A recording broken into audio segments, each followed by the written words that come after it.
پہلو کے بل لیٹ گئی۔ حریم اور اس کی ممی نے ایک نہایت دشوار اور پرخطر راستے پر چلنے کا فیصلہ کیا تھا، لیکن حریم سمجھتی تھی کہ وہ اپنی ممی کی طرح دلیر نہیں ہے، شاید اس لیے کہ اس کی رگوں میں ممی کے ساتھ ساتھ پاپا کا خون بھی دوڑتا تھا۔ پاپا جو بہت اصول پسند ہونے کے باوجود نسبتاً دھیمے مزاج کے اور خاموش طبع شخص تھے۔ پاپا یاد آئے تو اس کی آنکھوں سے لگاتار آنسو بہنے لگے۔ وہ جانتی تھی کہ وہ اس وقت گھر میں اکیلی ہے اور اس کی آہو بکا سننے والا کوئی نہیں، اس لیے وہ بلند آواز سے رونے اور ہچکیاں لینے لگی۔ پاپا، مجھے نہیں جینا ہے ایسی زندگی، مجھے اپنے پیاروں کے لیے دکھوں کی بنیاد نہیں بننا ہے، مجھے بھی آپ کے پاس آنا ہے، مجھے اپنے پاس بلا لیں پاپا۔ اس کی گریہ زاری بڑھتی گئی، سینے کے اندر عرصے سے جمع ہونے والے دکھ اور اشک آنکھوں کے بند توڑ کر آزادانہ بہہ نکلے۔ وہ سسک رہی تھی، مجھے نہیں پڑھنا، مجھے نہیں شروع کرنی نئی زندگی، میں بہت تھک گئی ہوں پاپا، میں اب آرام کرنا چاہتی ہوں، آپ کے پہلو میں ایک قبر میری بھی ہونی چاہیے، میری بس یہی خواہش ہے۔ ممی جو کچھ سوچ رہی ہیں وہ بالکل درست ہے، لیکن وہ کیسے کر پائیں گی یہ سب؟ باریال اور ماہین کا کیا کریں گی؟ وہ کب تک میری زندہ لاش کو گود میں اٹھائے در در کی ٹھوکریں کھائیں گی؟ اس لاش کو اب دفن ہو جانا چاہیے، ہاں مجھے دفن ہو جانا چاہیے پاپا۔ برداشت کا بند ٹوٹا تو غم کا سیلاب اتنی تیزی سے پھیلا تھا کہ حریم کی ذات اس میں ایک تنکے کی طرح بہہ گئی تھی۔ وہ جیسے اپنے حواس میں ہی نہیں رہی تھی، اس کا ذہن اس کے جسم کا ساتھ چھوڑ رہا تھا۔ اگر ایسا نہ ہوتا تو وہ کیوں روتی ہوئی بستر سے اٹھتی اور اس الماری کی طرف جاتی جہاں اس کے پیارے پاپا کی ذاتی اشیاء یادگار کے طور پر رکھی ہوئی تھیں۔ ان کی کچھ کتابیں، کپڑوں کے ایک دو جوڑے، ان کی ریسٹ واچ، ان کا پرس جس میں حریم، باریال اور ماہین کی تصویریں تھیں، اور ایسی کئی چیزیں۔ اسی الماری کی ایک دراز میں ابھی تک کچھ ایسی دعائیں بھی پڑی تھیں جو اس کے پاپا کے زیر استعمال رہی تھیں۔ ان میں ایک ٹرنکولائزر بھی تھی، یہ خاصی تیز دوا تھی۔ ایک ہیجانی کیفیت کے زیر اثر حریم نے دوا کی بوتل کھولی اور اکٹھی 8-10 گولیاں پھانک کر پانی کے چند گھونٹ پی لیے۔ وہ ایک ایسی خود فراموشی چاہ رہی تھی جس کا اختتام ابدی نیند پر ہو۔ یہ کام کر گزرنے کے 20-30 سیکنڈ بعد اس کے دل و دماغ کو ایک شدید دھچکا محسوس ہوا۔ اسے احساس ہوا کہ وہ کچھ دیر کے لیے ایک نہایت خطرناک بہاؤ میں بہہ گئی تھی، اور اسی بہاؤ میں وہ ایک ایسا کام کر گزری ہے جو اسے ہرگز نہیں کرنا چاہیے تھا۔ اس نے مدہوشی کی کیفیت میں خود سے سوال کیا، حریم، تم اتنے بڑے گناہ کی مرتکب کیسے ہو سکتی ہو؟ تم خود سے ہونے والی زیادتی کا بدلہ اپنے آپ سے لے رہی ہو، حرام موت کو گلے لگا رہی ہو۔ دنیا میں تو رسوائی ہونی ہی ہے، تم تو اپنے رب کی بارگاہ میں بھی ذلیل و رسوا ہو گئی ہو۔ پتہ نہیں کہ کچھ دیر کے لیے یہ کیسا پردہ پڑ گیا تھا اس کی آنکھوں پر۔ اب اس کے حواس ایک جان لیوا تیرگی میں ڈوبتے جا رہے تھے۔ اپنے پاپا کے پاس جانے کا یہ کون سا طریقہ سوچا تھا تمہیں؟ اس نے اپنے آپ سے سوال کیا اور کراہ اٹھی۔ ان لمحوں میں اپنے پیاروں کے چہرے اس کی نگاہوں میں گھومے اور ان میں سب سے نمایاں چہرہ اس کی ممی کا تھا۔ اس نے بزبان خاموشی خود سے کہا، اپنی تنہا دکھیاری ماں کے ساتھ یہ کیسا ظلم کیا ہے تم نے؟ وہ کیسے جھیل پائیں گے یہ سب کچھ؟ ان کی تو کمر ٹوٹ کر رہ جائے گی۔ وہ زور سے چلائی، پھر ڈگمگاتے قدموں کے ساتھ اپنے کمرے کا رخ کیا۔ اس کو اپنا جسم بے جان محسوس ہونے لگا تھا۔ وہ مرنے سے پہلے اپنی دکھیاری ماں سے معافی مانگنا چاہتی تھی۔ وہ آوازیں بلند اپنے رب سے بھی معافی مانگ رہی تھی۔ اسے یقین تھا کہ وہ مر رہی ہے۔ آنکھوں کے آگے اندھیرا چھا رہا تھا، پھر بھی وہ اپنے سیل فون تک پہنچنے اور اپنی ممی کا نمبر پریس کرنے میں کامیاب ہو گئی۔ وکیل صاحب سے ملنے کے بعد جب عروبہ نے اپنی مہران کار پر گھر کا رخ کیا تو اسے شدید ٹریفک جام کا سامنا کرنا پڑا۔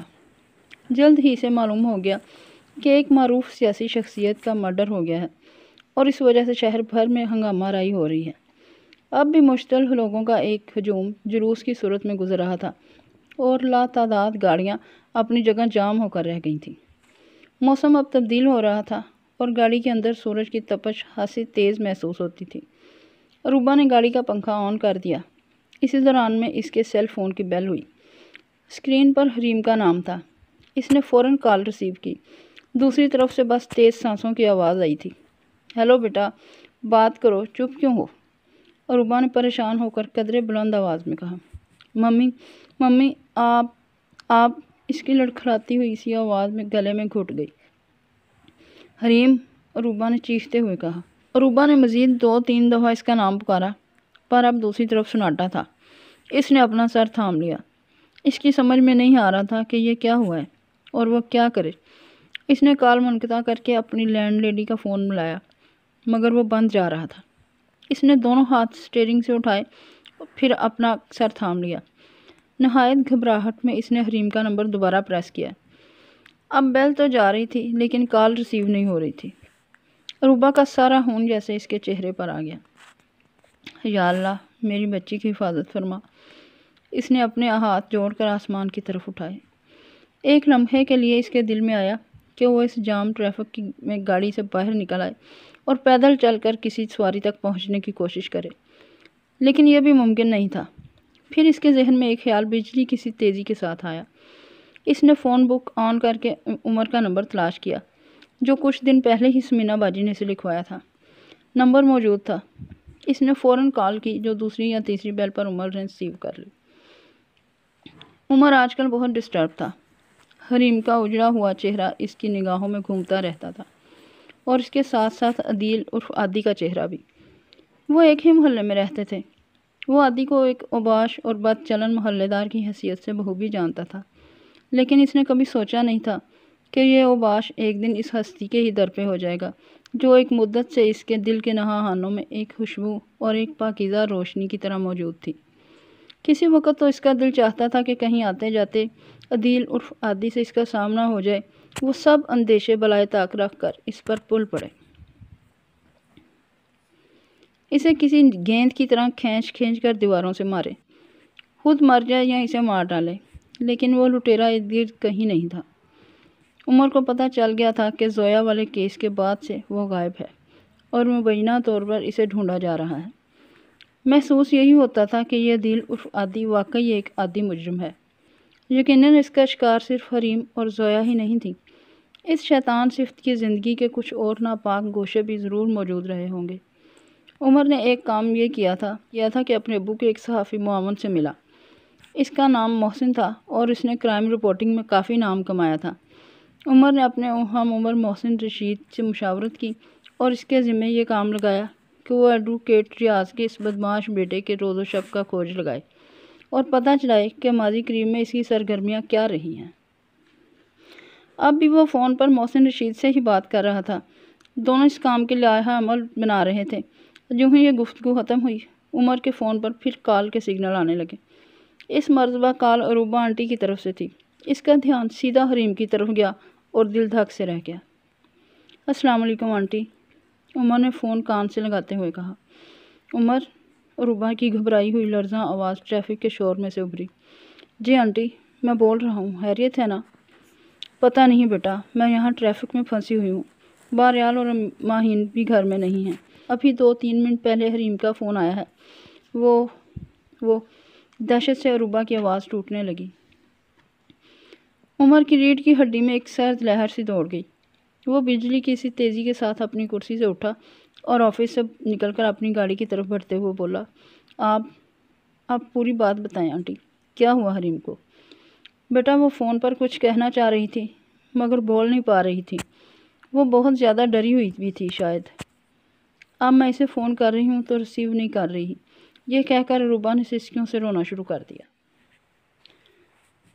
آنٹی، آپ پریشان نہ ہوں، کچھ نہیں ہوگا اسے۔